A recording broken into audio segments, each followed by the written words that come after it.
Alrighty, good morning, everyone. It is Friday, the best day of the week, some people's favorite day of the week, some people's payday.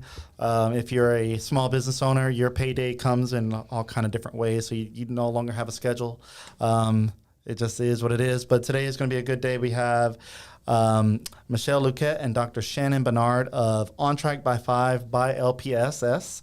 The link is in the caption to learn a little bit more. That goes straight to their website. Today we're going to be chatting with them about early learning, the importance of early childhood education, and there's also a school readiness tax credit that can support their work and that you can take advantage of. So we'll be talking about all of that in just a second, so tune in.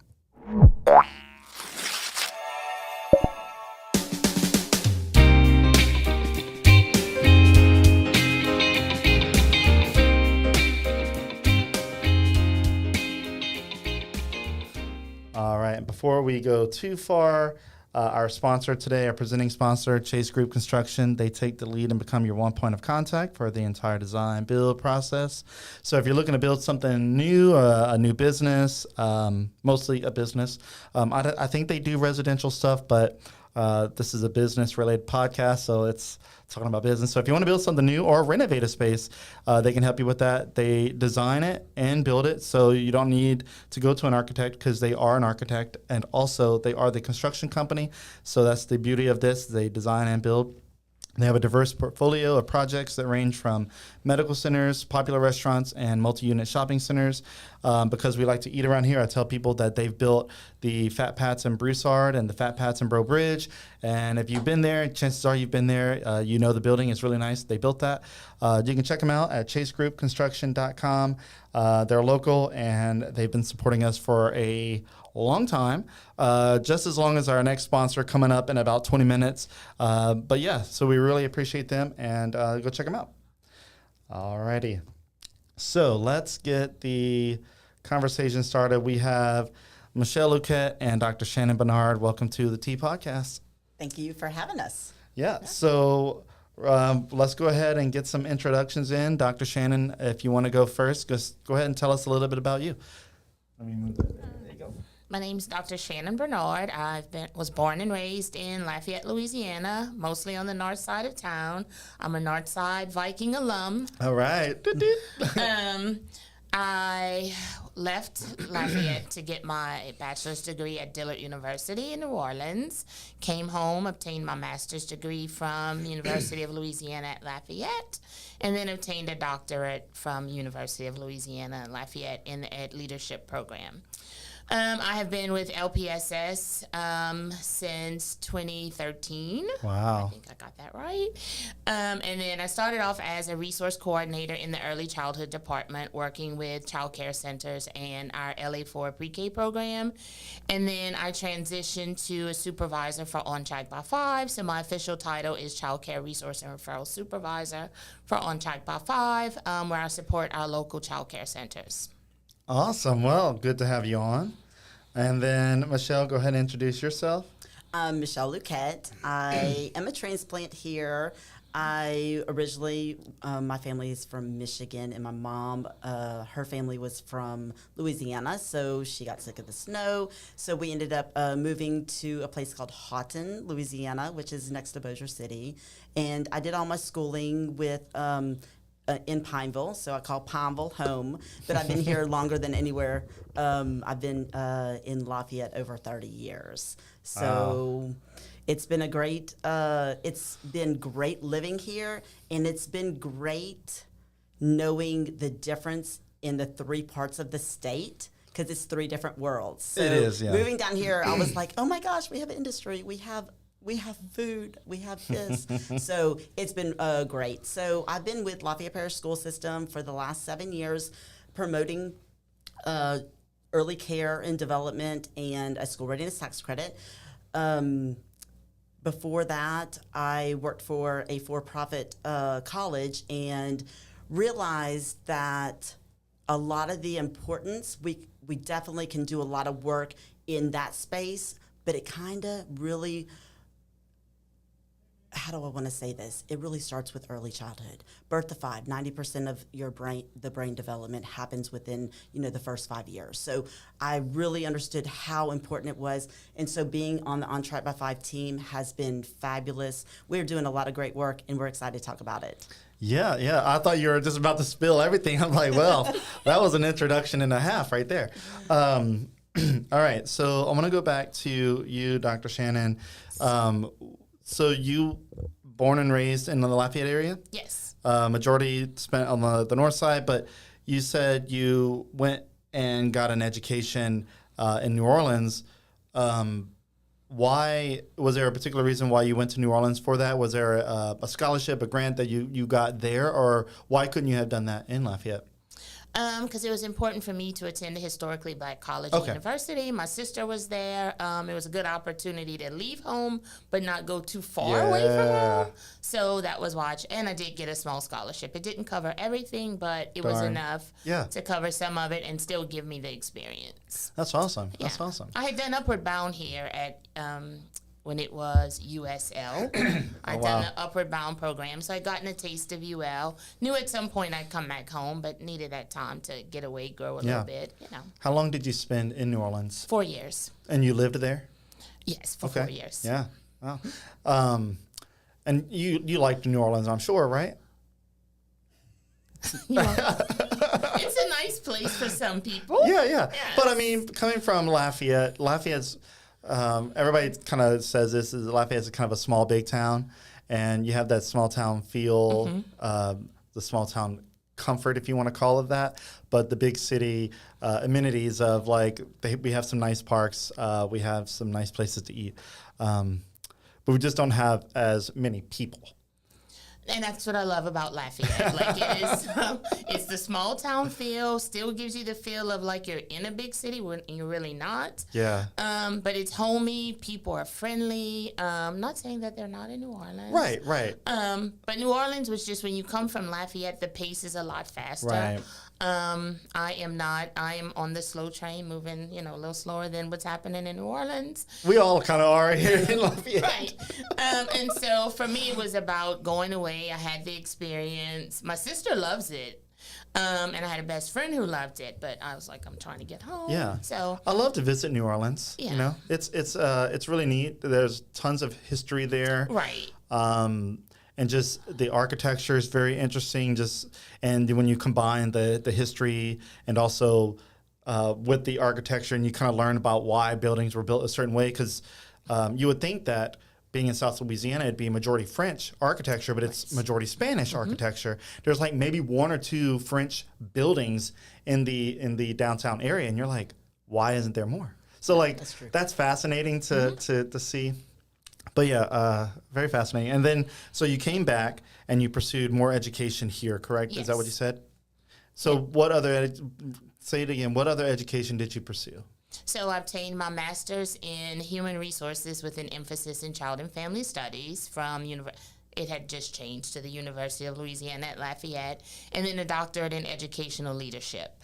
Nice. All that while working full-time, being a mom. Wow. Yeah. Kudos, man. That is wild. I couldn't imagine pursuing an education right now, especially I only have one child, and I'm like, he keeps me busy. And then also working, I'm like, some people have so much bandwidth, and I feel like I'm taxed out.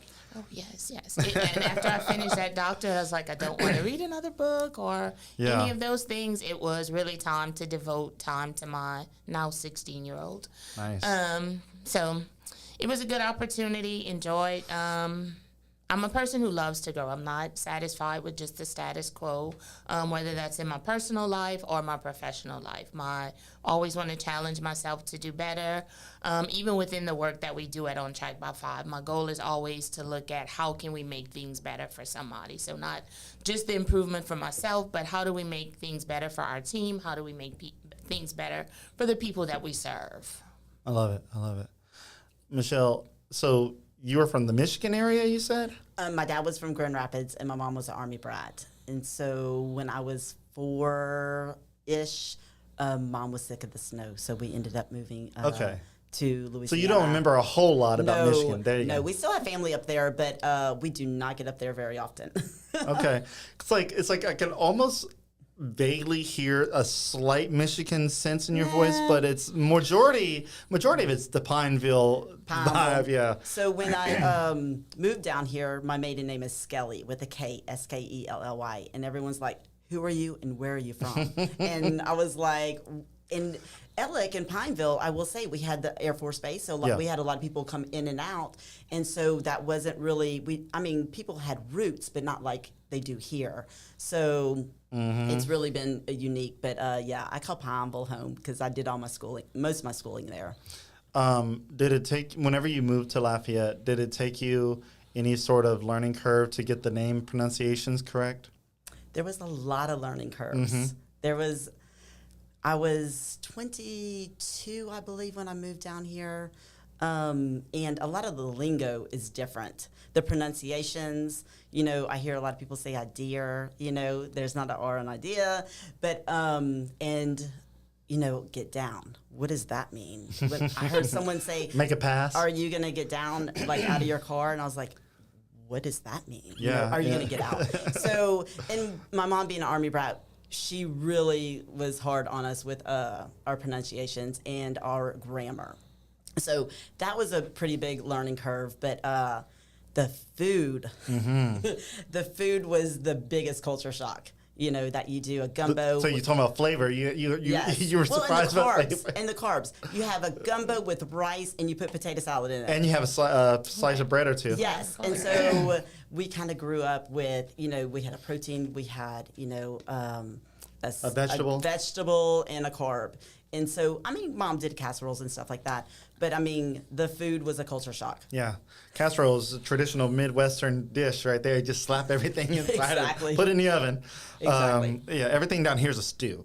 It has a roux of some sort, I feel like. I'm like, God. Because we were talking before the podcast, I'm from the Turkey Creek area. And we're not strangers to, rice and gravy and stuff like that, like the really heavy, borderline, pretty much greasy type of food with a lot of rice. But moving down here, I feel like there's more of a gravy, thicker gravy stew type thing. I'm like, so every time we hang out with family, it's always a roux-based meal. I'm like, I don't mind fried chicken every once in a while. A steak, burgers are good, but we don't need to eat, stew or roux every single time. But yeah, so I kind of, my laptop had locked up on me. I kind of sympathize with the whole trying to get used to the area. And then I mentioned the last names because there was a few times where growing up, I just looked at the word Richard as Richard. And then I moved down here, it's Richard. I'm like, I'm so sorry. So anytime I have somebody with a last name that I've never seen before, I'm like, Lord, please let me get it right. Please let me get it right. And I'm going to butcher it. I know I am, but I'm going to try. So whenever I asked you about if your last name was pronounced Luquette, I'm surprised I got it right. I was like, okay, it looks like it. Yes. But I grew up with Fontenot's. There was every other person I knew was a Fontenot. And then in Lafayette, that's a little bit less of a thing. There's not as many Fontenot's, but there's a lot of Richards. There's a lot of Bernards. There's a lot of, oh my God, Boudreaux's. I thought Boudreaux and Thibodeau was just a made-up name as a kid. And then I moved here, and I'm like, there's a lot of Boudreaux's and Thibodeau's. I didn't think that was real. All right. But, yeah, so cool stuff. So kind of going now towards so Rhonda Thornton says, hey, ladies. Hey, Rhonda. So kind of going towards back to On Track by 5. Let's get back on track, you know what I'm saying? Okay, what does On Track by 5 mean? In my looking at it and knowing that it's early childhood education, I'm thinking 5 years old. Is that what the 5 stands for? Absolutely. We want kids to be on track By the age of 5 years old to be kindergarten ready. So as simple as that, being on track by 5. Okay. So I guess let's dive in a little bit to the genesis of the creation of this. When was this established? So On Track by Five was established roughly around 2012, 2013, is when Lafayette Parish School System applied for the contract, the Louisiana Department of Education. And the intent was, so historically, a child care resource and referral, which is what On Track by Five is, historically, child care resource and referrals had served multiple parishes. Lafayette Parish School System saw an opportunity to bring the child care resource and referral to the district to serve strictly Lafayette Parish, to be yet another wraparound service that could be offered to families in addition to all the other services offered by the district. When you say services, like what services are you talking about specifically? So On Track by Five offers professional development to publicly funded child care centers. And when I say publicly funded, I mean any publicly funded child care center or any child care center in Lafayette Parish that accepts child care assistance. So From the government? From the Okay, government. got right. it. And then we provide professional development, coaching. We offer consultations to individuals trying to start up new family child care homes or trying to start up centers, whether it's publicly funded or non-publicly funded. We offer what's called our Early Childhood Ancillary Certificate Program, which is the program that allows teachers in child care to obtain their certification that says, I am certified to teach in an early childhood setting. It does not apply to our pre-K settings in public school, but it applies to the child care world in an effort to give them a higher level of, or to be seen as professionals. Because for so long in child care, those individuals have been seen as babysitters, but they do so much more than just babysit children. They are teaching them through use of curriculums. They're getting observed to ensure that the quality in that classroom is of the highest quality. They are assessing children's growth to ensure that children are meeting those developmental milestones. So it's so much more happening in our child care centers, specifically our publicly funded ones, that really takes away that idea that children are going there to have babysitters. They're not. They're going there to be taught by teachers who have been educated and who have been trained to do the work that they do. So On Track by Five overall provides the supports to those centers and family child care homes. Okay. Do you want to add anything to that, Michelle? And we also support families as far as underneath our umbrella.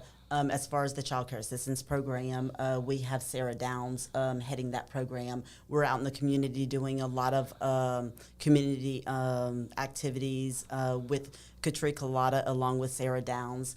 And so really the whole entire team is really focused on getting all these children, especially at-risk children, kindergarten ready, because we know if a child starts school ready, they're more likely to meet their third grade reading goals. They're more likely to finish high school. They're more likely to do, not only go to college or go to trade school, just be successful citizens. And so that's the whole point of, the kindergarten readiness is to promote our workforce of tomorrow.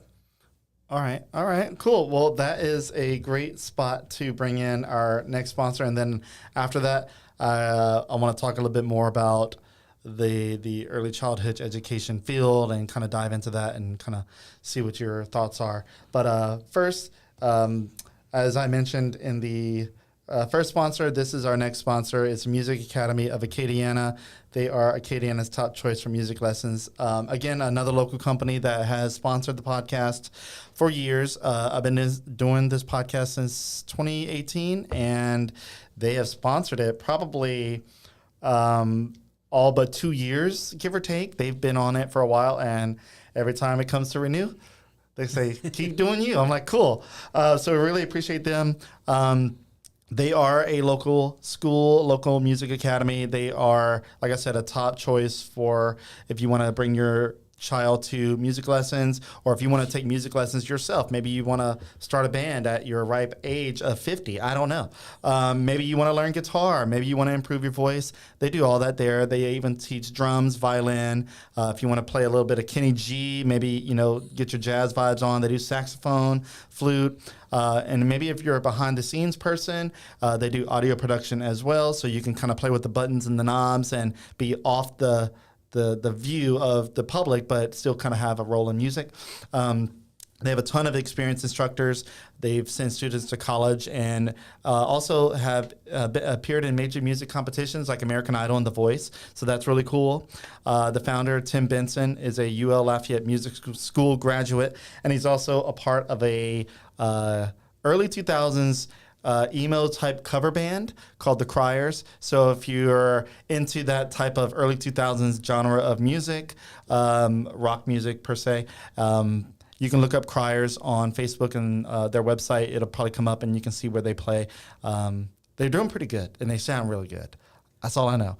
They sound just like the music that I used to listen to in the truck on my way to work at Winn-Dixie and Bill Platt. So, you know what I'm saying? Anyway, great school. Their goal is to make music lessons fun, educational, and to help foster the next generation of musicians and creative thinkers. Their website is musicacademyacadiana.com, and they're on Facebook, Instagram, all those other places too, so check them out. All righty. So now that we got our bills paid, so I want to talk about early childhood education because that's what we're talking about. And specifically when we had a child, we still have a child, but we had a child in early childhood education. I got to be careful what I say sometimes because I don't want CPS to come up and be like, hey, I heard you had a child. So we put our kid in. Whenever we were younger parents, we just said, okay, we need a daycare because we need to go back to work. And it just so happened that I was invited to this mastermind group led by a Nathaniel Moore, who at the time I didn't know owned a childhood education center, early childhood education, Little Blessings. And so this was kind of around about that time when my child was coming into a time where we needed to find a daycare. He was, I want to say 6 to 7 months, just under a year. And my wife needed to go back to work. I needed to work. And we needed a daycare. And we're like, oh, my God, who do we go to? Who can we trust? And Nathaniel Moore just so happened to own a very seemingly reputable company at the time. And he made a good case. And I was like, look, I want to check out your facility. He allowed us to come by, tour it, kind of got to see the kids in action doing their thing. I even interviewed him, made a little video about him and kind of spotlighted him. And I thought it was really cool. And I was fascinated by the whole idea of early childhood education. And I didn't realize at the time that it was an education factor. I just knew that they called themselves an early childhood center or something like that. And for me, it was just a daycare. Like, hold my kid, take care of them, feed them, make sure that they're taken care of and safe. Right. Yes. And I really loved that the doors were locked. You had to buzz in, and they had, cameras on the property and all that good stuff. So the difference, though, from I guess what people would think as a daycare is the education component. And the fact that my kid was ready for kindergarten before school started blew my mind. He was just ready to go in, and he was doing great, and the teachers had no issues with him. And I attribute that to Little Blessings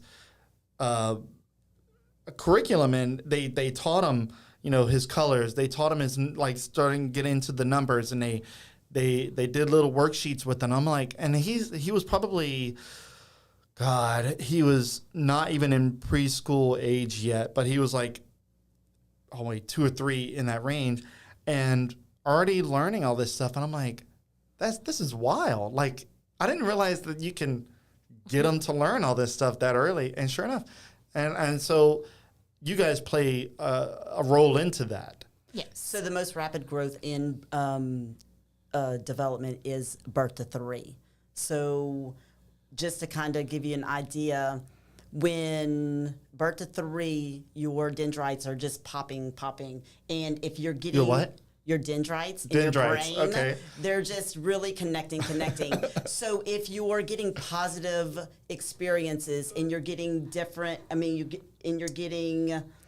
different experiences, and you're being exposed to so many different things. You're being exposed to people who are nurturing you and fostering social emotional growth. Then you're able to grow. So when we look at early childhood, one of the most important things is social emotional. Because when they're that little, we're able to teach them how to regulate themselves, how to manage feelings, big feelings, little feelings. And it really is the foundation for learning, right? So if children can't manage their social emotional feelings, then it's a lot harder for us to teach them the higher things. So in early childhood, we put a lot of emphasis on social emotional development, so that we can teach them all the other things like cognitive, fine motor, gross motor, language. They have to be able to regulate. Child can't regulate, it makes it harder to learn. So in our childcare settings, these are the things that we're focused on. We are focused on helping teachers to understand the importance of social emotional development. How do you teach social emotional development to little babies birth to 5, right? How do you teach that to an infant, a toddler, a 3-year-old, 4-year-old, right? And then building on that to offer them more opportunities to learn and develop cognitive and language, fine motor, gross motor skills. We use a tool, and I'm not going to get into the tool itself, but the tool that we use is called, to observe teachers, is called the Classroom Assessment Scoring System. And it is looking at those interactions between teachers and children. Are those interactions positive? Are we fostering higher order thinking in children as young as birth to 5? Are we engaging them in play? Because one of the other ways that children learn at this age is through play. So we're not sitting down in desks or at tables, or, we're in centers, we're playing, we're exploring. We're using all of our senses to really hone in on all the places that children have opportunity to grow.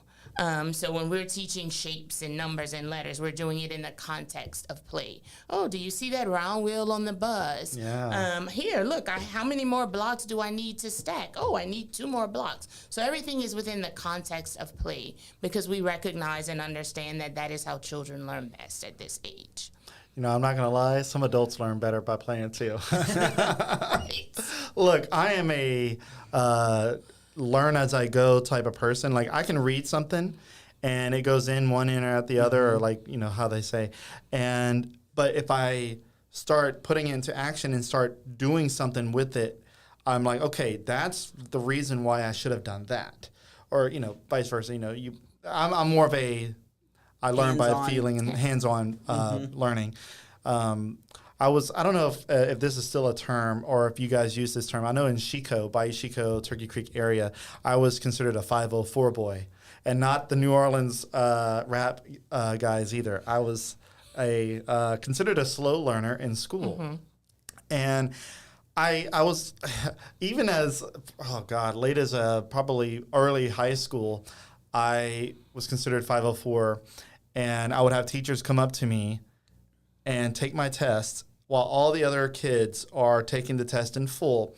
I would have the teacher circle questions. She's like, okay, you don't have to answer this one. You don't have to answer this one. And I'm like, the ones she circled, I knew. I'm like, man, it just felt weird. So kind of playing off the early childhood education side, I did go to, I guess, a preschool, public preschool, but it was different. We played with, paint a lot, just, and that was fine. But I feel like today, the early childhood education in the, daycare facilities and up into preschool, and once they get out of preschool, because that's kind of where it stops and you go into kindergarten, it's so much more advanced. Yes. So we use a Tier 1 curriculum in our centers. Most of the time we use Frog Street. And not only do the teachers have the training behind it, Shannon's team, they constantly do trainings on curriculum. And basically you open it up and it will tell you step by step what you need to be doing during the day and everything. It's really a foolproof program that they do centers, they do. The curriculum is laid out to foster on all the things I talked about. So it helps them to foster social emotional development, cognitive, language, fine motor, gross motor, understand different concepts. And so the curriculum is laid out. So most of our centers are using what's called Tier 1 curriculums. They've been rated by Louisiana Department of Education as being Tier 1, so they are like the top. The department says they meet the criteria. So that's most of our centers in town. That's most of our centers in Lafayette good. Parish. That's good. Our family child care providers who are participating in what's called academic approval are also using Tier 1 curriculum, and there's a host of them. Majority, like Michelle said, use either Frog Street or like our family child care providers use Investigator Club. We have some using creative curriculum, so whichever one they're using. The idea is that they're fostering a higher level of learning and a higher quality of learning than just, as you said, you go and you just paint all day or whatever. They're playing in centers, dramatic play. They're playing with puzzles. They're doing art. Just all the things, right? They're going outside and having those opportunities to not just play, but people are engaging with them on the playground to help them continue that learning even when we're outdoors. So it's a lot different than when we were growing up, right? Oh, no, look, there's a lot that's different. I mean, I'm 38 years old, and there's a lot. And then, I mean, even my parents would say, oh, yeah, you were lucky. You were completely different than what we were raised. And, as you get older, education has, expanded so much. I kind of want to dive in a little bit on childhood education, early childhood education costs, daycare costs, because whenever we had our kid in daycare, it was, as an infant, Your second largest bill? Yeah. It was like underneath the mortgage and almost as much as the mortgage at that time. It was like I want to say at the time it was like $585 a month. And today there are places now, or even the same place now that we went to, that are in the almost $700 range, which is wild. But I don't take that back. Even though it was hard and we made it work. It was an investment. Yes, It was. Exactly. Yes, it was. And I'm grateful now in seeing the progress that he has made. He's in third grade now. And myself in third grade struggled bad to the point where I was held back in third grade. And it was weird for me because I was like, I thought I completely flunked, and I found out later on as an adult that my mom and the school worked it out where they requested that I need to be held back. Not to say I failed, but I just wasn't at that level you weren't that I ready. need. Yes. So while it sucked at the time because all of my friends up into third grade moved on to fourth grade, and then I had to stay in third grade, and I got to see a whole new host of friends come through, I actually made better friends with that, but that's neither here nor there. My kid today in third grade is holding on so far, according to, and I love technology, according to Power School, this is what we use. He has all A's at the moment. And I love that because now even though he wouldn't lie to us that I know of, we can see his grades. Right. When we were kids, we had paper, and like if we didn't bring the paper home, the teacher would say, "Hey, where's your card?" Or the parents would say, "Hey, where's your report card?" Because I'm not supposed to be getting it. But I'm grateful that he's doing well in school and in third grade. And multiplication, I struggled hard in times tables and all that good stuff, and he seems to be getting it. And I owe a lot to that from the earlier childhood education factor of him starting to be engaged in numbers and letters and different playing skills that contributed to all that. And even, some people want to put down having devices and tablets and say that that's bad. I utilized it as a tool, said, you know what, if you're going to be looking at a tablet, I want you to play some games. And at the time, Stack the States. Right. That was my daughter's favorite game. What is it? Stack the States. She knows.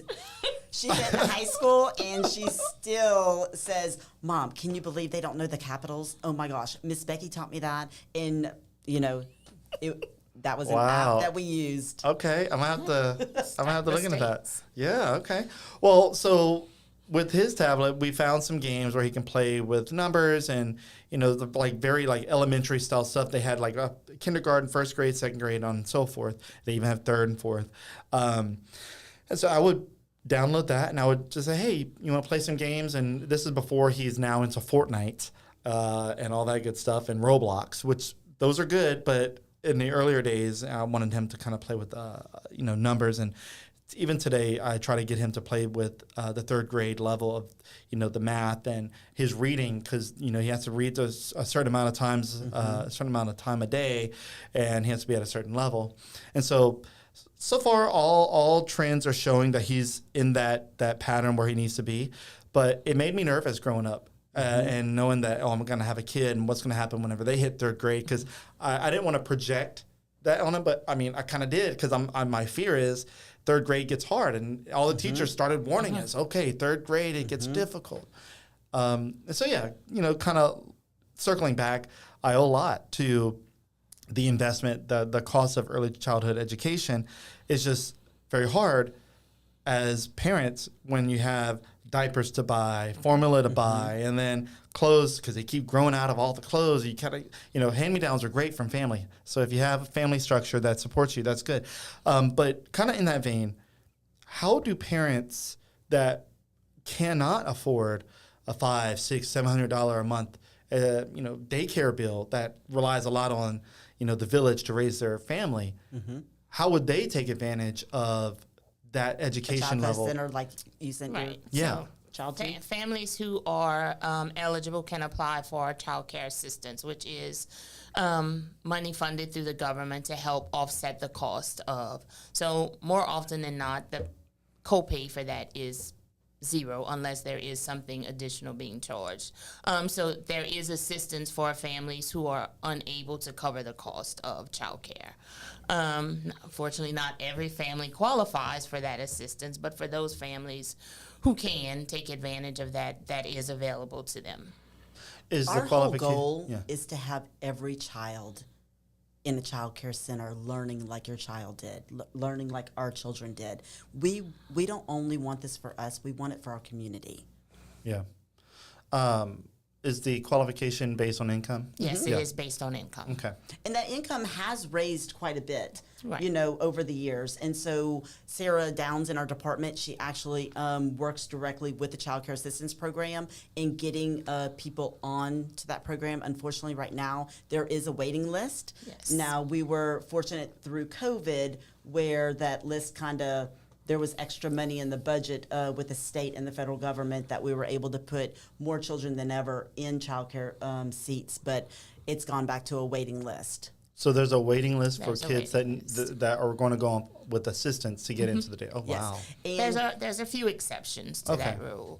So like children who are homeless, Foster children care. with disabilities, children in foster care. So there are some exceptions where they may not have to be on that waiting list, that they can move forward and get Yeah. into care without So they hop in the fast pass lane. the fast pass lane. Yes. There you go. Because of the circumstances. Yeah, So, no, yeah. I mean, that is Yeah, totally right. warranted. I mean, for sure. Yeah, so they're in that fast pass lane to be able to get there because those children, unfortunately, are At a disadvantage. Yeah, greater yeah. disadvantage, yeah.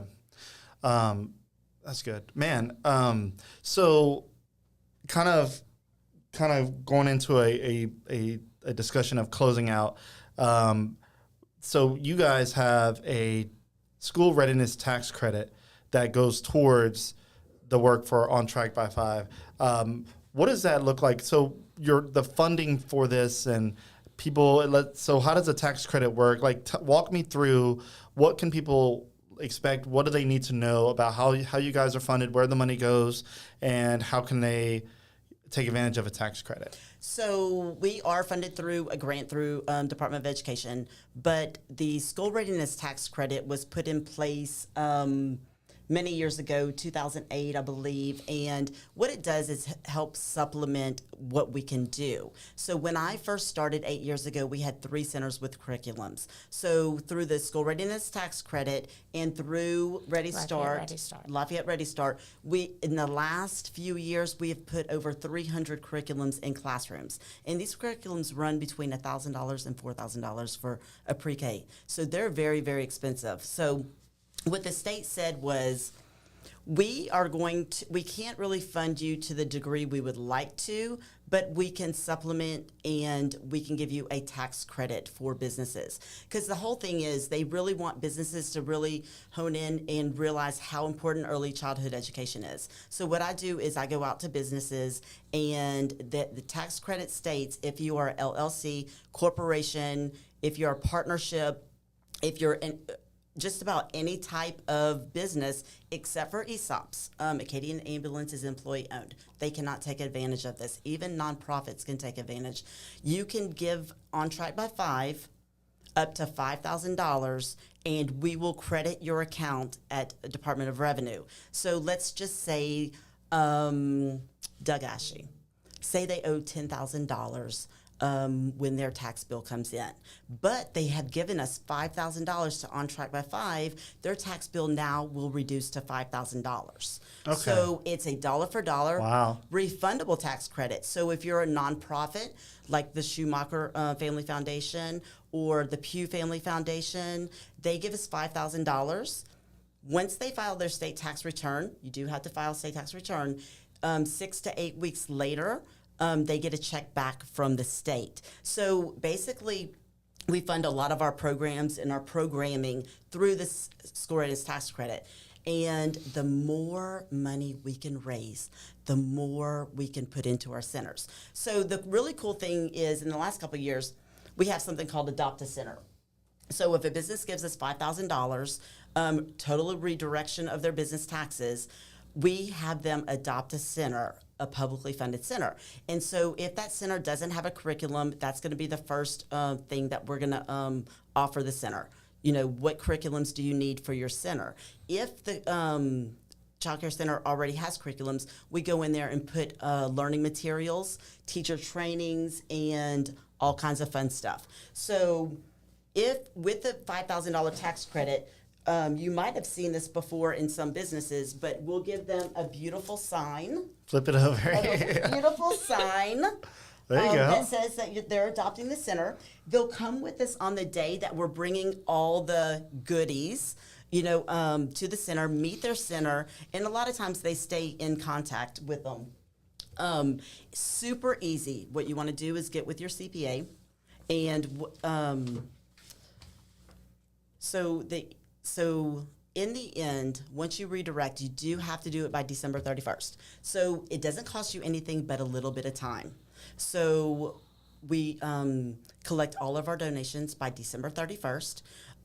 Once you send me a check, or you can do it online through School Cash online, or then we'll receive the donation. Then I'll prepare paperwork for your CPA. Simple thing. Looks like this. I will give it to you to give to your CPA, or I can give it directly to your CPA electronically and with a hard copy.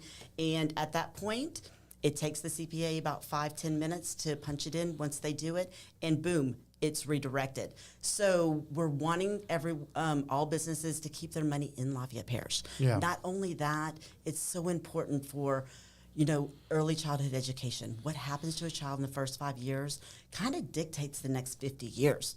And if we can invest the money in the early childhood, all the studies show there's not as much remediation. There's not as much, social spending goes down. A really solid early childhood programs to our children, and we want every child to be able to go to our programs. We want every child to be as smart as my child, your child, Sydney. We really want our area to thrive, and a lot of people don't realize Louisiana has been recognized for our early childhood initiatives Okay, that's good. nationwide. And a lot of people don't realize we're actually, if you look at our rankings K through 12, we're actually ranked number 40 now. We are. Wait, so we went up? So we're last year we were 41. Okay. This year we're number 40. But if you look at the whole, we're probably, I think we're 45th because of college readiness and a couple other things. But if you look at our pre-K system through 12, we're actually ranked number 40 in the USA. Wow, on education. So on education. Wow. So because we were 50 for a while. For a long while. And it's really an investment, it's investments from private, private public businesses. Partnerships. Yeah. We have so many great partners in town, but really, if we can raise more money through this school readiness tax credit program, which you're going to have the link online, or if you'd like to schedule a meeting with me, Ben's going to have my information. Really, it's super easy. You want to get with your CPA, get the blessing from them, but it doesn't cost you anything but time. Awesome. Yeah. Well, yeah. So as Michelle mentioned, if you want to take advantage of this, there is a link in the caption. Just click that. It'll go to the On Track by 5 website, and I'll have all the documents and all the information there for you. So kind of a quick question. So this is state tax only, correct? Louisiana state tax. Yes. So, and is there a dollar limit? Up to $5,000 per entity. Yes. Okay. So if you own a few entities, I'll mention Doug Ashley again.